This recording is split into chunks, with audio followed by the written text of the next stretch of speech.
जयपुर से इस वक्त की बड़ी खबर आ रही है, जहां नशा छोड़ो जीवन जोड़ो यात्रा जयपुर पहुंची है। यात्रा में शामिल हुए नेता प्रतिपक्ष टीकाराम जूली, विधायक मनीष यादव और प्रशांत शर्मा ने भी साइकिल चलाई। जैसलमेर से जयपुर पहुंची है नशा छोड़ो जीवन जोड़ो यात्रा। एनएसयूआई प्रदेश अध्यक्ष विनोद जाखड़ के नेतृत्व में ये यात्रा निकाली जा रही है। विनोद जाखड़ जो कि एनएसयूआई के प्रदेश अध्यक्ष हैं, युवा लीडर हैं, उनके नेतृत्व में नशा छोड़ो जीवन जोड़ो यात्रा निकाली जा रही है। ये यात्रा पहुंची है जयपुर, जिसमें टीकाराम जूली भी इस यात्रा का हिस्सा रहे। विधायक मनीष यादव और प्रशांत शर्मा ने भी इस यात्रा में पहुंचकर साइकिल चलाई।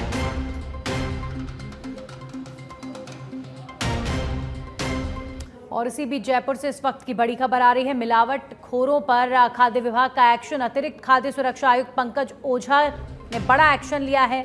बस्सी रिको एरिया स्थित हेल्दी फूड्स पर रेड मारी गई है। बेसन में चावल की किनकी और बाजरा मिलाकर के तैयार हो रहा था बेसन, और इस छापेमार कार्रवाई में और भी चौंकाने वाले कई खुलासे हुए हैं।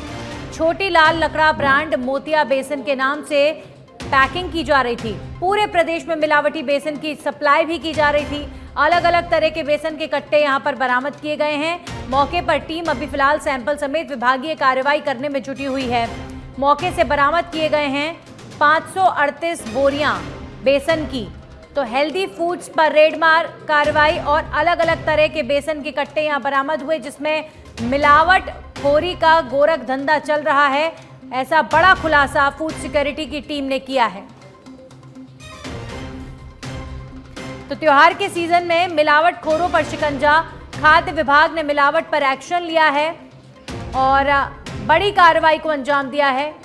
मिलावट से भरा बेसन एक फैक्ट्री में निर्मित किया जा रहा था। अतिरिक्त खाद्य सुरक्षा आयुक्त पंकज ओझा के नेतृत्व में बड़ा एक्शन किया गया है।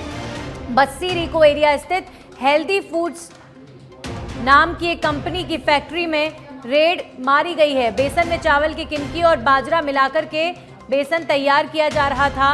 इस छापेमार कार्रवाई में इस तरह का खुलासा हुआ है। वहीं उदयपुर में मुख्य सचिव सुधांशु पंत ने संभाग स्तरीय समीक्षा बैठक ली है। ये बैठक जिला परिषद सभागार में आयोजित हुई, जिसमें जिला कलेक्टर, एसपी समेत सभी विभागों के संभाग स्तरीय अधिकारी मौजूद रहे। इस दौरान बैठक में मुख्य सचिव ने गुड गवर्नेंस के टिप्स भी दिए। उदयपुर पहुंचे मुख्य सचिव सुधांशु पंत और उनके नेतृत्व में बैठक हुई है, जिसमें कलेक्टर, एसपी समेत उदयपुर संभाग के तमाम अधिकारी मौजूद हुए।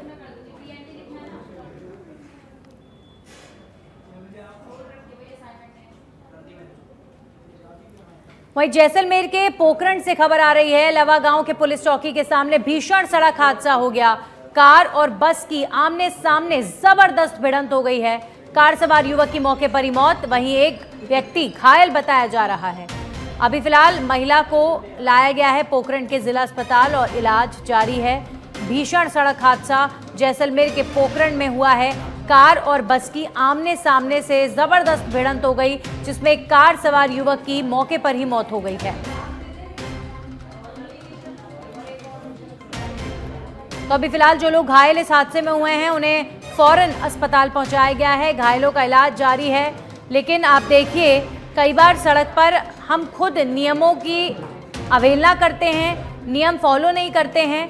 अगर आमने सामने कार और बस की भिड़ंत हुई है, इसका मतलब कोई ना कोई व्हीकल रॉन्ग साइड चल रहा था या गलत तरीके से टर्न लिया गया।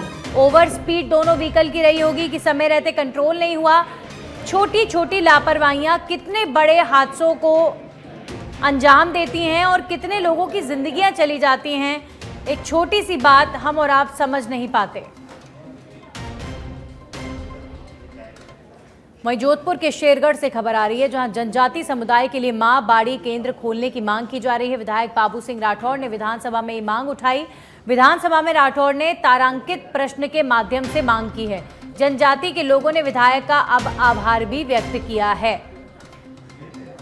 जनजाति समुदाय के लिए मां बाड़ी केंद्र खोलने की मांग विधानसभा में उठाई गई विधायक द्वारा, और अब जनजाति के लोगों ने विधायक का आभार भी व्यक्त किया है। विधानसभा में ये मांग उठाई गई थी।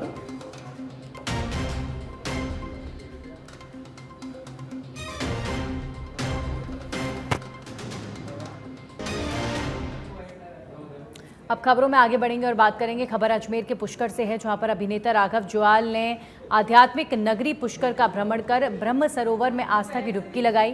तीर्थ पुरोहित शत्रुघ्न पाराशर ने अभिनेता राघव जुयाल को पुष्कर सरोवर और ब्रह्म गायत्री पौराणिक का महत्व समझाया। वहीं राघव जुयाल ने राजस्थानी भोजन का स्वाद चख कर तारीफ भी की।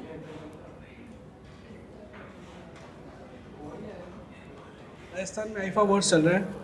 उसी दौरान क्या है, बहुत सारे बॉलीवुड सेलिब्रिटीज़ जो है राजस्थान में आए हुए हैं। यहाँ की खूबसूरती इतनी अच्छी है और उसी के दरमियान पुष्कर के अंदर आज मॉर्निंग के अंदर राघव जुयाल और लक्ष्य, ये 2 बॉलीवुड सेलिब्रिटीज़ आए थे और अपना ही भाई तुषार पाराशर उन्हें पुष्कर के दर्शन करवा रहा था। उसी दौरान मेरा उनसे मिलना हुआ। उन्होंने मुझे बताया कि पुष्कर में उन्होंने मोहन जी की कड़ी पकौड़ी खाई, उन्हें बड़ा अच्छा लगा। और लेक वे रेस्टोरेंट में उन्होंने बैठ के कॉफ़ी पी। और जब मैंने उन्हें बताया पुष्कर के बारे में तो उन्होंने कहा कि बड़ा ही सुंदर और प्राकृतिक जगह है। और जब उन्हें महत्व के बारे में पता पड़ा तो उन्होंने घाट पे जाकर डुबकी लगाई और उन्हें बड़ा अच्छा लगा। और उन्होंने बोला है कि वो 1 हफ्ते के लिए पुष्कर ज़रूर आएंगे कभी ना कभी और यहाँ रहेंगे। वहीं पाली के देसूरी के बागोल गाथी सड़क मार्ग पर एक निजी बस पुलिये से असंतुलित होकर पलट गई। हादसे में बस चालक को सर में चोटें आई हैं। हालांकि बस में कोई यात्री नहीं था, वरना बड़ा हादसा हो सकता था।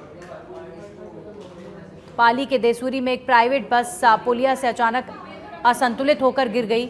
हालांकि जो चालक है वो घायल जरूर हुआ है, लेकिन बस में कोई सवार नहीं था, वरना बड़ा हादसा भी हो सकता था।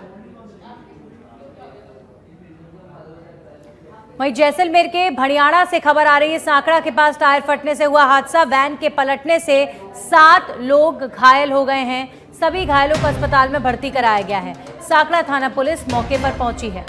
तो आप देखिए कितनी सारी खबरें सड़क हादसों से संबंधित आ रही हैं और इन खबरों को देखकर कम से कम हम सबको सचेत हो जाना चाहिए कि अपना वाहन इस तरीके से चलाएं कि हम इन हादसों को न्योता ना दें।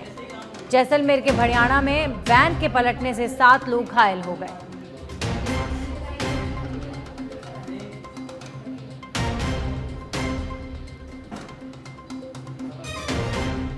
वहीं डूंगरपुर के दोवड़ा पुलिस ने एरिया डोमिनेशन ऑपरेशन के तहत कार्रवाई को अंजाम दिया है। कार्रवाई के तहत पुलिस ने 44 अपराधियों को गिरफ्तार किया है।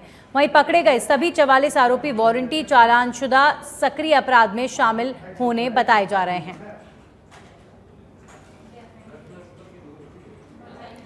चिटफंड कंपनियों की वजह से देश भर के परिवारजनों के साथ जो ठगी हुई है, उस मामले में अलवर में ठगी पीड़ित परिवारों ने आज फिर जिला कलेक्टर को ज्ञापन सौंपा है और मांग रखी है कि रुपए 180 दिनों की अवधि में लौटाने की प्रक्रिया की जाए, नहीं तो 1 मई को दिल्ली जंतर मंतर से संसद का घेराव किया जाएगा।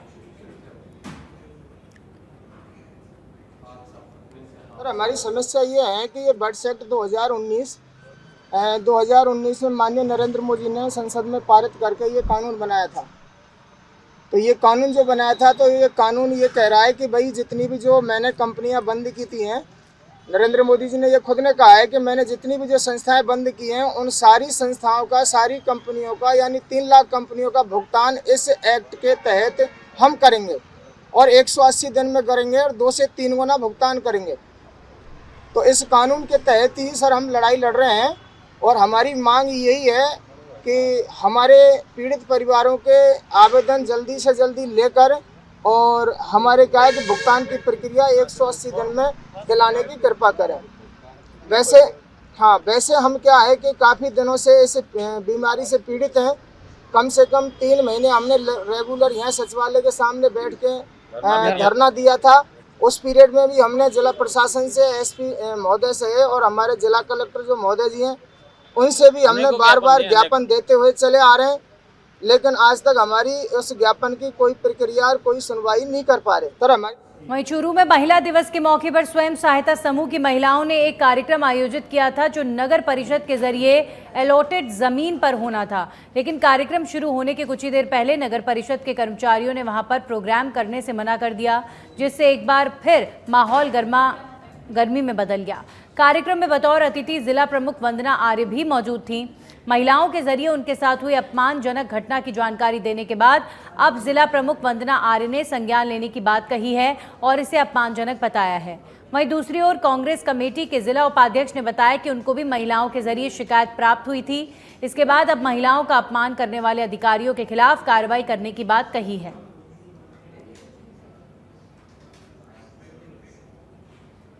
की बात है, महिला दिवस के दिन कार्यक्रम एसएचजी की महिलाओं ने मुझे रात को कॉल किया कि मैडम हमारा एक कार्यक्रम है, उसमें आप शामिल हो। मैं उनके बुलावे पे वहां पहुंची। सरदार शहर पहुंचकर मैंने देखा महिलाओं ने बड़ा ही शानदार कार्यक्रम रखा हुआ था, लेकिन वहां कुछ कमी पूर्ति भी थी कि वहां के ईओ जो थे उन्होंने पहले महिलाओं को कार्यस्थल दिया कि आप अपना कार्यक्रम यहाँ करें। बाद में उन्होंने अंतिम समय पर महिलाओं को मना कर दिया कि आप अपने स्तर पर कार्य करें। मैंने वहां जाके संज्ञान लिया तो पता चला ऐसा महिलाओं के साथ हुआ है।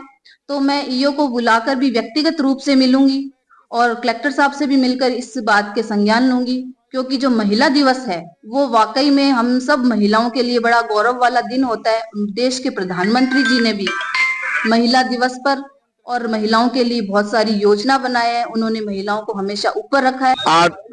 8 मार्च को महिला दिवस पर सरदारसन में महिलाओं का अपमान जो हुआ, ये बड़ा ही शर्म का विषय है। और समूह सहायता की जो महिलाओं ने इस आयोजन रखा था महिला दिवस पर, उनको नगर परिषद द्वारा प्रोग्राम करने के लिए जगह दे दी गई थी। उसके बाद में उनको कैंसिल करके महिलाओं का अपमान किया है। फिर आन फान में उनको इधर उधर जब वो भटकती रही तो उनको कार्यक्रम जो अपने करना था वो किया, मगर उससे पहले महिलाओं को जो अपमान हुआ उस प्रोग्राम में जिला प्रमुख को भी जाना था, जो सरकार के प्रतिनिधि है, जिला प्रशासन पे जिनकी पकड़ है, वो जब इस प्रोग्राम में जा रहे हैं, उस प्रोग्राम में उनकी स्वीकृति थी, उसके बाद उस प्रोग्राम का न होना और उसमें इस तरह की बाधा आना, तो ये तो महिलाओं का बहुत बड़ा। दौसा के सिकराय में सीमा गुर्जर की हत्या के मामले में कलेक्ट्रेट पर जोरदार प्रदर्शन हुआ। इस दौरान बड़ी संख्या में महिला सीमा गुर्जर के पीहर पक्ष के लोग पीपलकी गांव से एसपी कार्यालय में पहुंचे और कलेक्ट्रेट के गेट पर प्रदर्शन किया गया। वहीं हत्या की वारदात में शामिल सभी आरोपियों की गिरफ्तारी की मांग को लेकर ग्रामीणों ने प्रदर्शन किया है।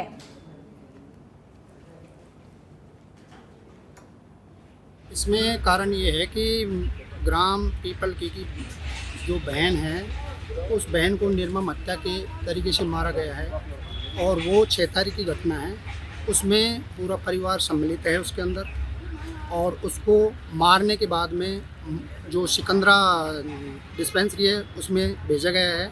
वहाँ से उनको रेफ़र किया गया है दौसा के लिए। तो दौसा में जो उन्होंने रास्ते में दम तोड़ दिया तो उसको गला काट के उसकी हत्या की गई है, जिसकी फ़ोटो फुटेज सब कुछ है। और हमारे गांव पीपलकी ने सभी ने मिलके, पूरी बस्ती ने मिलके और इस बात को सीओ साहब मानपुर के पास में लेके गए हैं, उनको ज्ञापन भी दिया है और उनके साथ में हमने एफआईआर लॉन्च भी कराई है। तो वहाँ से अभी तक जो संदिग्ध अपराधी हैं जिन्होंने हत्या की है, उनमें से लोग बाहर हैं। एक बच्चे को पकड़ा गया है, जिसने जो उसका बच्ची का पति है उसको पकड़ा गया। वहीं सीकर के खाटू श्याम जी को यूं ही हारे का सहारा नहीं कहा जाता है। दरअसल ये कहानी है आगरा की रहने वाली उस लड़की की जिसका 4 साल पहले तलाक होने वाला था। पति से अनबन के चलते बात तलाक तक पहुंच गई थी और तलाक के पेपर भी तैयार थे। जिस दिन तलाक होना था उस दिन वो लड़की खाटू श्याम जी आई और फिर उसकी तकदीर ही मानो बदल गई। उस लड़की की जिंदगी में वापस सब कुछ ठीक हो गया है। हारे का सहारा बाबा श्याम हमारा। इस वक्त खाटू श्याम जी के दरबार में हम मौजूद हैं और हमारे साथ एक ऐसी भक्त हैं जो जब मन पड़ता है खाटू श्याम जी के दरबार में, बाबा श्याम के दरबार में दोक लगाने के लिए जो है वो निकल जाती है। आखिर इनके जीवन में अचानक से ऐसा क्या हुआ कि बाबा श्याम को मानने लगे? मैम, क्या हुआ आपके जीवन में अचानक से कि बाबा? 4 साल पहले मेरे और मेरे हस्बैंड के बीच छोटी सी मिसअंडरस्टैंडिंग थी जो काफी बड़ी हो गई थी और जिसकी वजह से हम लोग का डाइवोर्स होने जा रहा था। और मैं जाती थी उज्जैन महाकालेश्वर, क्योंकि मैं महाकाल को बचपन से मानती आई हूँ, बोले बाबा को। उस दिन भी मैं वहीं जा रही थी। 16 तारीख को हमें लास्ट सिग्नेचर करने जाना था, 16 डिवोर्स के। जी। और मेरी 11:30 बजे उज्जैन की ट्रेन थी आगरा से, और यूट्यूब पर मैंने सुना था, काफी कन्हैया भैया के भजन सुनती थी और भी भजन सुनती थी श्याम बाबा की। कन्हैया मित्तल के बाबा श्याम के भजन आप उसी दिन सुने या पहले से नहीं, सुनते पहले भी सुने थे और लोगों से सुना था, तो मैं बोलती थी कौन यार, मतलब खाटू श्याम जी कौन है, क्या है, मतलब ऐसी। पर मेरे मन में आया, सब बोलते हैं हारे का सहारा, चलो एक बार वहां भी ट्राई कर लिया जाए। बाबा श्याम के भक्त हैं, उनको क्या मैसेज देना चाहते हैं? जिंदगी से हार मत मानो, जिंदगी में कितना भी बुरा हो, कुछ भी हो जाए, बस एक बार बाबा के धाम आके मत्था टेको और आप ज्यादा कुछ मत करो। श्याम बाबा कुछ नियम कुछ नहीं कहते, बस उनके भजन सुनो और उनको कच्चे दूध का भोग लगाओ, बाबा उसी में खुश है। कुछ भी मत करो आप, बस उनके भजन सुबह शाम चला लो घर। कलयुग का अवतार माना जाता है और साक्षात आपके साथ तो चमत्कार हुआ है। तो जो भक्त हैं या फिर जो भक्त नहीं है, जो आना चाहते हैं, मन में आस्था रखते हैं बाबा श्याम के प्रति, उनको क्या मैसेज देंगे? अगर वो किसी वजह से नहीं आ पा रहे हैं तो घर बैठे ही आप पर्ची लगाइए। जो बाबा की 2 इकासियां पड़ती हैं महीने में, एक बड़ी इकासी पड़ती है, एक छोटी इकासी। आप किसी भी दिन नहा के एक नारियल ले लीजिए लाल कपड़े में और वहीं से लगाइए। बाबा आपको महीने भर के अंदर, क्या 15 दिन के अंदर बुलाएंगे। क्या नाम है आपका? मोनिका अग्रवाल। दिल्ली से हैं आप? आगरा से। अच्छा, आगरा से। हाँ जी। तो ये थी हमारे साथ मोनिका अग्रवाल, जो आगरा की रहने वाली हैं, जिनकी लाइफ 4 साल पहले बदलने जा रही थी, मगर तभी उन्होंने आकर बाबा श्याम के माथा टेका और जो है उनकी लाइफ यू टर्न हो गई। यानी कि तलाक होने जा रहा था और उनकी जो टूटने वाली गृहस्थी थी वो वापस से बस गई। बाबा श्याम का चमत्कार ही इसे कह सकते हैं। नितिन चौधरी, सच बेधड़क, खाटू श्याम जी। वहीं झुंझुनू के श्री श्याम मंदिर झुंझुनू धाम में फाल्गुन मेले को लेकर उत्साह देखा जा रहा है। मेले को देखते हुए पूरे मंदिर को फूलों और रोशनी से सजाया गया है। वहीं करीब 3000 से अधिक श्याम भक्तों ने बाबा श्री श्याम के झुंझुनू धाम में निशान अर्पित किए हैं। वहीं 2 दिनों के फाल्गुन मेले को लेकर श्री श्याम भक्तों में उत्साह है। बाबा श्याम का बहुत बड़ा उत्सव होता है। फाल्गुन एकादशी का आज प्रोग्राम है। शाम को करीब 6:15 बजे और कीर्तन शुरू होगा। जो बॉम्बे से कलाकार आ रहे हैं, और कल द्वादशी को शाम को 8 बजे से ढपका प्रोग्राम है। बाबा का बहुत ही सुंदर श्रृंगार किया गया है, जिसमें दिल्ली, बेंगलोर, कलकत्ता से फूल आए हैं और सुबह से करीब यहाँ पे 1500 निशान चढ़ चुके हैं और करीब 15,000 लोगों ने यहाँ पे आज दर्शन किए हैं। बाबा वहीं जैसलमेर के रामदेवरा से खबर है। पुंगलगढ़ से डाक ध्वजा यात्रा 17 घंटे में पहुंची रामदेवरा। तीसरी बार डाक ध्वजा लेकर रामदेवरा पहुंचे भंवर सिंह और अन्य भक्त। 17 घंटे में 250 किलोमीटर दूरी तय कर डाक ध्वजा लिए पहुंचे रामदेवरा। रामदेवरा पहुंचने पर समाज सेवी गुमान सिंह ने यात्रा का सत्संग भवन में स्वागत भी किया। बाबा रामदेव की समाधि के दर्शन कर देश में खुशहाली की कामना की गई। नमस्कार, मैं पुगल से अजय मिड्डा। ये बाबा रामदेवरा, पुगल से रामदेवरा तीसरी डाक ध्वजा यात्रा हम लेके आए हैं। कल शाम 7 बजे निकले थे और आज 12 बजे हमने रामदेवरा में निज मंदिर में निज धाम में धोख लगाई है। ये परंपरागत 3 वर्षों से चल रहा है और इसकी चलने की प्रक्रिया है। जो हम गाड़ियाँ रखते हैं साथ में और हमारे जो भी पार्टिसिपेंट है, जो भी यात्री है, वो 300 मीटर की दूरी पर खड़े हो जाते हैं और गाड़ियों से वो ये जो डाक ध्वजा यात्रा जो है हमारी पुगल से कल शाम को 7 बजे हम रवाना हुए और करीब 100-150 लोग हमारे साथ हैं, जो पिछले 3 सालों से हम आ रहे हैं कंटिन्यू रामदेवरा। इस बार हम 17 घंटा से बाबा रामदेव मंदिर पहुंच गए, दर्शन किए दिन में 12 बजे। मेरा नाम जसवंत सिंह भाटी, भूतपूर्व सरपंच। और अब खबर जयपुर से है, जहां सिंधी कैंप थानाधिकारी श्याम सुंदर शर्मा का एक्शन। खाटू श्याम मेले में जाने वाले दर्शनार्थियों से मोबाइल चुराने वालों पर कार्रवाई। पुलिस ने 4 लोगों को गिरफ्तार किया है। आरोपियों के पास से 11 मोबाइल बरामद किए गए हैं। 9 मार्च को परिवादी शंकर हाजरा और नरेश कुमरावत ने कराई थी रिपोर्ट दर्ज, जिसके आधार पर पुलिस ने इस कार्रवाई को अंजाम देते हुए इन आरोपियों की गिरफ्तारी की है।